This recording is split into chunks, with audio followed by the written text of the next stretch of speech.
Ang ubang silingan o mahugaw, awal ang gihapon. Kay nagpuyo man dito to mga mananak nga. Tuwa siya dito. Oh, unya ang kini mga mananak pa adto na siya sa puso bitaw. Adto man na siya dito mo incheck mo tusok siya dito. Unya kung panangitan nakatusok siya atong puso nga naay tibagnol, mo diretso na po sa dito sa limpyo. Kakatong limpyo. Oh, mo transfer na po.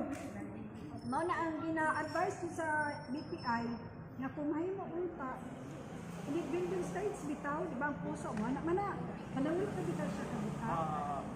Ibaging. Bagingon. Hoston. Then after 14 days, kanang mugawas ato ang mga force hand niya, musuan. Pwede na sa pantangon. Kay wala naman tong, adto man siya mukuan sa katong mga bulak, mutosok.